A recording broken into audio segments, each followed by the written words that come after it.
Nedarim Daf Yud Bet.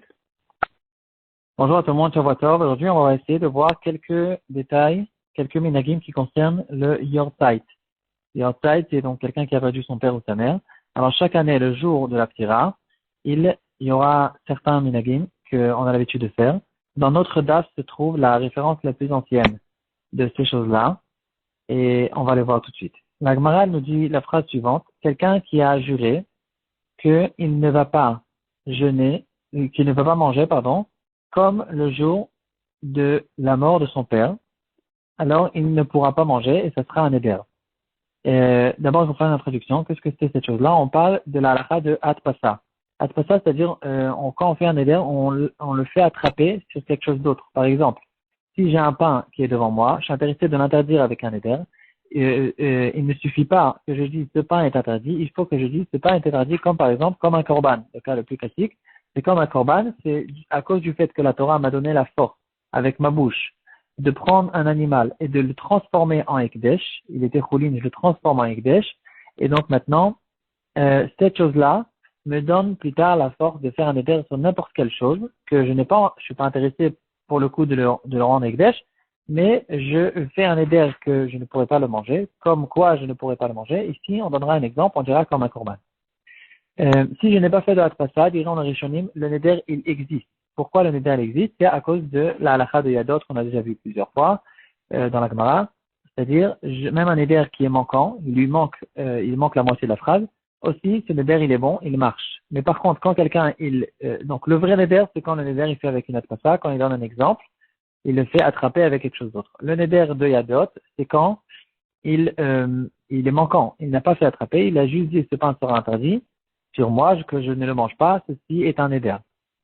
Si par exemple quelqu'un il veut faire une atpasa, alors ici il y aura une halakha qui dira on fait une atpasa qu'avec quelque chose qui est nadour et pas quelque chose qui est assour. Et ici on voit la différence entre quelqu'un qui fait, par exemple, il dit ce pain est interdit comme un korban, ça marche, parce que le korban, l'interdiction du korban se fait aussi avec une sorte de neder, avec la bouche de la personne. Par contre, s'il dit ce pain sera interdit sur moi comme du cochon, alors là, ça marche pas. Le neder ne marche pas parce qu'il a fait une atpassa sur quelque chose qui est interdit par Hachem et pas par la bouche de quelqu'un.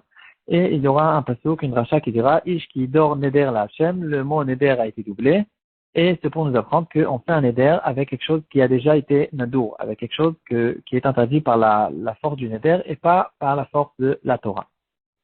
Donc maintenant, on revient à la phrase qu'on vient de voir. La phrase est la suivante, quelqu'un qui vient et qui veut jeûner. Alors, quand il veut jeûner, et il a envie de faire aussi une atpassa, il va dire, je veux jeûner comme le jour, tel et tel jour. Alors, il peut dire, par exemple, comme Yom Kippour, mais là, ça va pas marcher parce que Yom Kippour, c'est pas d'avoir anadour. Alors, il veut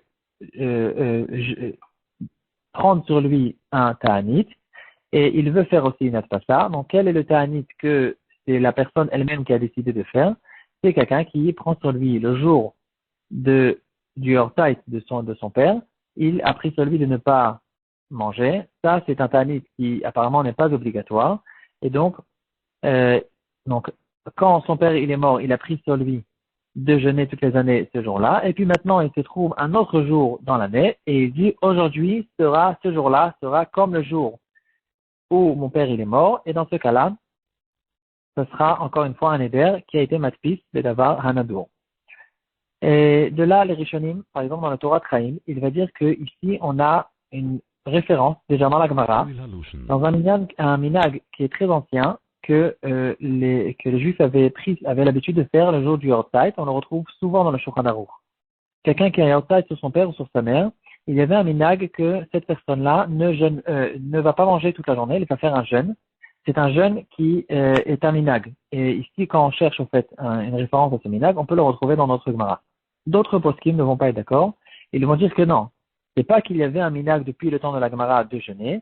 C'est que quelqu'un qui a décidé, lui, de jeûner ce jour-là, il a pris sur lui de jeûner ce jour-là, et puis plus tard, il a pris un éder qui va être comme ce jour-là. Alors, c'est de ce cas-là qu'on parle. Le Rabbi Akiva Eiger, il va même rajouter dessus.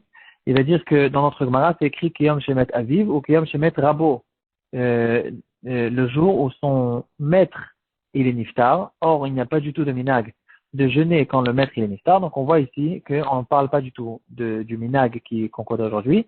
C'est plutôt quelqu'un qui a pris sur lui, qui a décidé de jeûner ce jour-là. Le shla, shne nuchot abrit, il va répondre facilement sur la question de Rabbi Akiva Eiger. Il va dire qu'Inachinami, quelqu'un qui a un rav mouvak, un vrai rav, c'est son seul rav qui lui a pris la majorité de sa Torah, dans ce cas-là, alors effectivement, il est bien qu'il jeûne le jour de son yortzeit. Quelles sont les raisons? Donc maintenant, on revient au minag, minag de jeûner le jour du yortzeit et de son père ou de sa mère. Quelles sont les raisons de ce minag? Donc, référence ou pas référence, le minag, il existe. La première raison qui a été ramenée dans les poskim, c'est une question de Kibud Avaim. On sait qu'il y a un misère de Kibud Avaim après qu'ils sont morts. Et donc, le fait que je me rappelle, que je jeûne, que je me fais souffrir ce jour-là, c'est un Kibud Avaim, et je les ai pas oubliés, et je suis prêt même à jeûner un jour entier pour eux, pour me rappeler d'eux. Une deuxième raison qu'on va ramener dans les poskim, c'est à cause du fait, c'est pas pour les parents, c'est pour l'enfant. Le fils qui a perdu son père ce jour-là, donc on dirait que ce jour-là, cette date n'est pas une bonne date. Il n'a pas de mazal dans cette bonne date. On a peur qu'il va lui arriver encore une mauvaise chose dans cette date. Et donc on lui dit, ce jour-là, tu te mets de côté, tu fais un jeûne, tu fais tchouva, etc. Et de cette manière-là, tu pourras te sauver. La troisième raison, c'est oui pour le père, mais c'est pas une question de kibud avaim, c'est une question de kapara. Donc le père qui ne peut plus faire de mitzvot, il a besoin peut-être d'avoir une kapara. Alors le fils qui est la suite de son père, il fera la kapara pour son père. De la même manière que Yom Kippour, on jeûne et on fait tchouva. Le jeûne fait partie de la tchouva. Ici aussi, on fait un jeûne qui sera pour le srout du père. Ça, c'est le minag d'initial qu'ils avaient l'habitude à l'époque. Aujourd'hui, il y a quelque chose de très bizarre. Au contraire, au lieu de jeûner, on amène à la choule des croissants, des pains au chocolat, on amène du jus, etc. Et on se pose la question, d'où est arrivé ce minag? C'est très bizarre. Ici, il doit jeûner, pourquoi il fait exactement le contraire?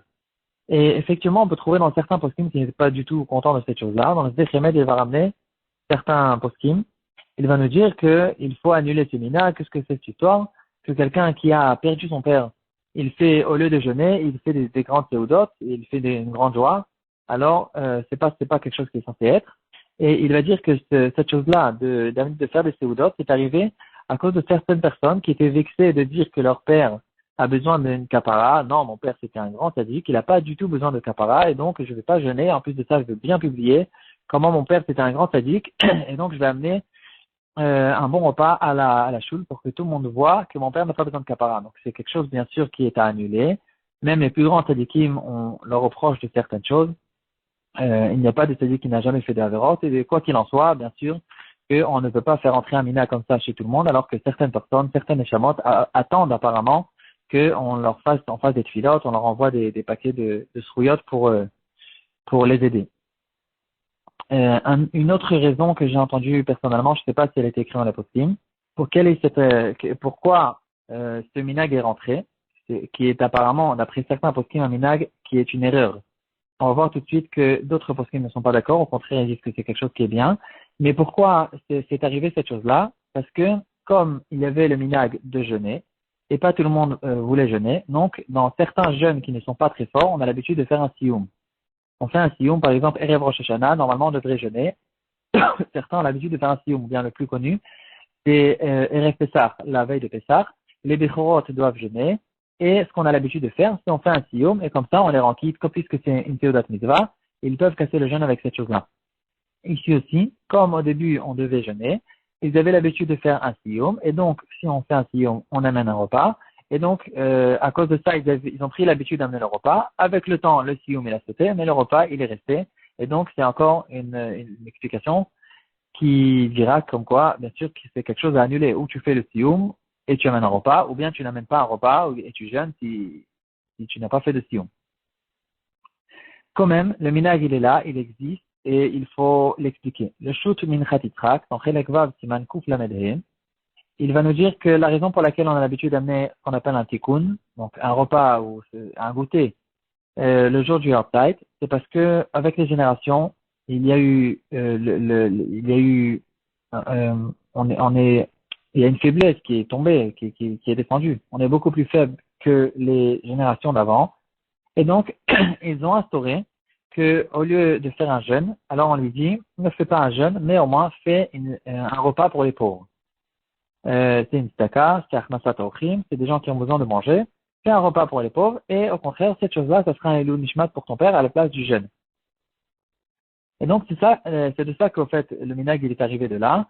C'est pour ça que le matin, on arrive après Shacharit, et certaines personnes qui veulent, par exemple, rester étudier, ils n'ont pas forcément de prix de la maison de quoi manger. Donc, on va leur donner un goûter, on va leur donner un café, comme ça, ils ont des forces pour plusieurs heures pour pouvoir étudier. Ça sera des fruyotes pour le père. Donc, c'est une question de Achmasat Ochim ou de Tzedaka, et c'est de là que le minag est arrivé. Une autre explication qui sera ramenée et dans le Zechemed et dans le Shukmin Chatitrak, l'explication la plus connue, la plus classique, il dira qu'on cherche des trouillottes pour le père ce jour-là, et donc on va en ramener un goûter, et de cette manière-là, les brachot et les amen qu'on va dire lorsqu'on va manger, c'est des brachot, ce sera des trouillottes qui seront les lumishmato, et c'est justement pour ça qu'on fait ça, et ça, en fait, c'est l'explication la plus connue. Pour finir, un épisode intéressant à propos du mot Yortzeit. Yortzeit, c'est un mot en yiddish qui veut dire Yor, c'est l'année, Zeit, c'est le moment de l'année, donc la date, la même date qui est arrivée l'année d'après. Donc on parle de la date que les parents ils sont morts, sont neftarim. À l'époque, il y avait certaines périodes où les Sfarim des Gdolé Israël tournaient de partout, un petit peu de partout dans le monde.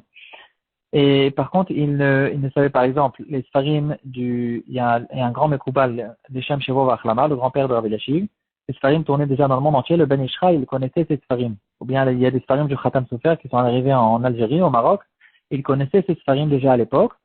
Et c'est justement, d'ici, on arrive à cet épisode, le Ben Ishraï qui a ouvert des Sfarim de Poskim dans le Kitur Shulchan Aruch et dans d'autres Sfarim. Très souvent, on rencontre ce mot Yortzeit. Le Ben Ishraï qui comprenait pas Yiddish, bien sûr.